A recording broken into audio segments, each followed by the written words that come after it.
Assalamualaikum. Halo Ibunda, apa kabar? Jumpa kembali dengan saya Dr. Vivi di channel Dr. Vivi SPA. Pada kesempatan ini, saya akan memberikan informasi kepada Ibunda tentang sakit perut pada anak. Kenali penyebabnya dan waspadai tanda-tanda bahayanya. Tapi sebelum menonton video ini, tolong ya Ibunda, like, subscribe, dan nyalakan tombol loncengnya supaya ya Bunda bisa mendapatkan informasi tentang kesehatan anak di channel YouTube ini. Sakit perut pada anak merupakan keluhan yang sering dialami dan biasanya gejalanya ringan. Namun sakit perut pada anak juga bisa menjadi petanda bahwa si kecil mengalami gangguan kesehatan yang lebih serius. Agar tidak khawatir berlebihan, ada baiknya ayah bunda mengenali penyebab apa saja yang mengakibatkan sakit perut dan apa saja yang harus diwaspadai. Umumnya, sakit perut pada anak itu rentan terjadi pada usia di bawah 11 tahun. Untuk anak-anak yang sudah bisa bicara, mereka bisa memberitahu kepada kita ketika mengalami sakit perut atau menunjuk ke arah perutnya yang sakit. Namun jika sakit perut itu dialami oleh anak yang belum bisa bicara, ayah bunda harus lebih jeli untuk memperhatikan tanda-tanda sakit perut. Menurut waktu terjadinya, sakit perut pada anak dikategorikan menjadi sakit perut yang terjadi secara mendadak atau akut dan sakit perut yang terjadi secara berulang atau kronis. Pada sakit perut yang terjadi secara mendadak atau akut tersebut, itu biasanya dihubungkan dengan kelainan organ. Ayah bunda, ada beberapa penyakit yang bisa menyebabkan keluhan sakit perut mendadak atau akut, yaitu radang usus buntu atau appendicitis, yaitu peradangan pada usus buntu atau appendix yang berlokasi di perut kanan bawah. Gejala-gejalanya biasanya demam, kemudian nyeri perut yang menjalar ke sisi kanan bawah perut, kemudian rasa sakit ini bisa bertambah parah ketika anak berjalan, batuk, atau melakukan gerakan secara tiba-tiba. Khas pada radang usus buntu adalah si anak akan membungkukkan badannya ke posisi yang sakit. Jadi, bagian tubuh akan menekuk ke posisi tertentu, tujuannya adalah untuk merelaksasi otot-otot perutnya. Penyakit yang lain yaitu usus terpuntir atau volvulus. Ini bisa terjadi karena adanya malrotasi usus atau usus yang salah letak. Akibatnya adalah sisa makanan, kotoran, cairan, dan gas hingga pembuluh darah yang melalui usus itu bisa tersumbat. Jaringan usus dan di sekitarnya bisa mati. Gejala-gejalanya adalah sakit perut hebat yang terjadi secara tiba-tiba, mual, muntah yang berwarna hijau, perut membesar, dan terdapat darah pada kotoran, dan ada pula anak yang malah tidak bisa BAB atau konstipasi. Penyebab sakit perut mendadak yang lain adalah intussusepsi atau invaginasi.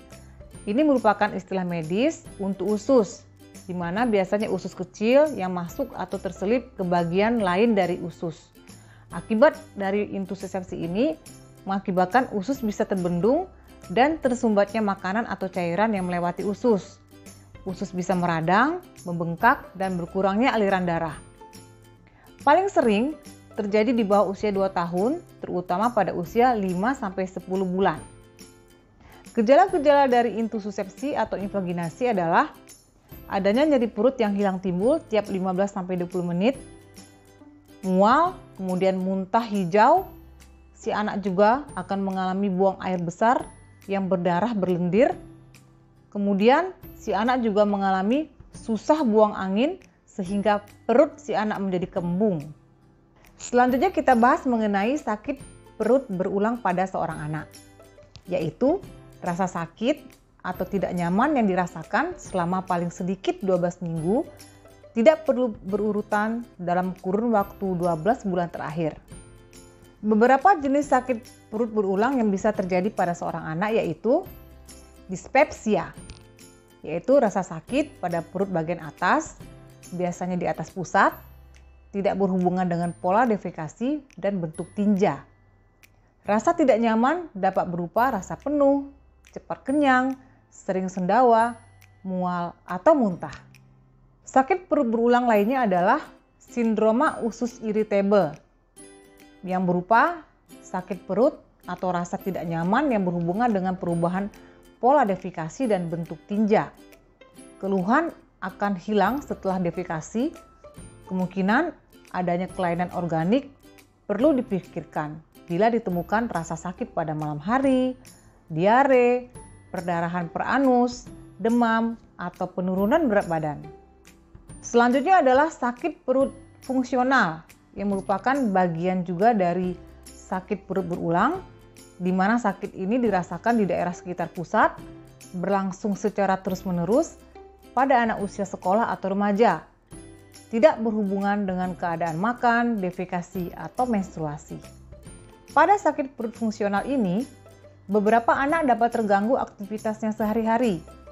Rasa sakitnya bisa berlangsung kurang dari 1 jam, bahkan kadangkala hanya berlangsung selama beberapa menit saja. Rasa sakit umumnya tidak sampai membangunkan anak pada saat tidur, tetapi sakit yang dirasakan pada malam hari seringkali menyebabkan anak tidak dapat tidur. Anak umumnya mempunyai masalah emosi, sifat perfeksionis, kesulitan belajar, dan orang tua yang mempunyai harapan yang terlampau besar kepada seorang anak. Anak sering pula mengeluh sakit kepala, mual, tanpa muntah, dan letih. Faktor psikologis berupa kecemasan atau depresi, gejala somatisasi, serta fobia sekolah haruslah ditelaah pada anak ini. Kemudian ada juga yang namanya migrain perut, yang merupakan salah satu jenis dari sakit perut berulang juga pada seorang anak dengan gejala-gejala rasa sakit terutama di daerah garis tengah perut, berlangsung selama beberapa jam sampai beberapa hari, yang diselingi dengan periode tidak sakit selama beberapa minggu hingga beberapa bulan.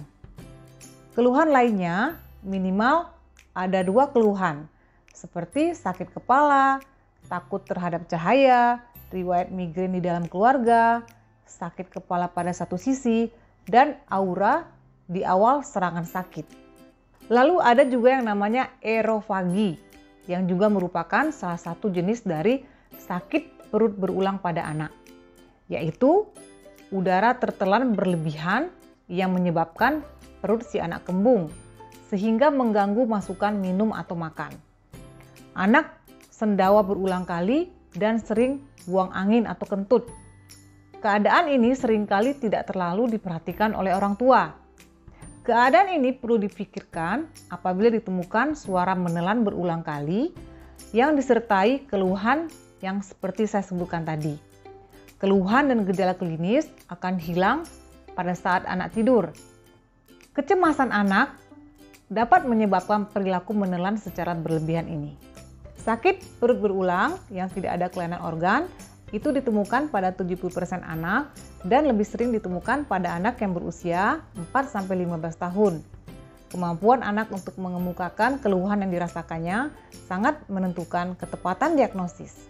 Beberapa keadaan lain yang merupakan petanda tidak ada kelainan organ, yaitu sakit tidak bertambah, rasa sakit tidak timbul pada malam hari, anak tanpa ambisius, mempunyai masalah di sekolah, ada juga orang tua yang terlampau berambisi pada seorang anak, kemudian keluhan sama pada anggota keluarga.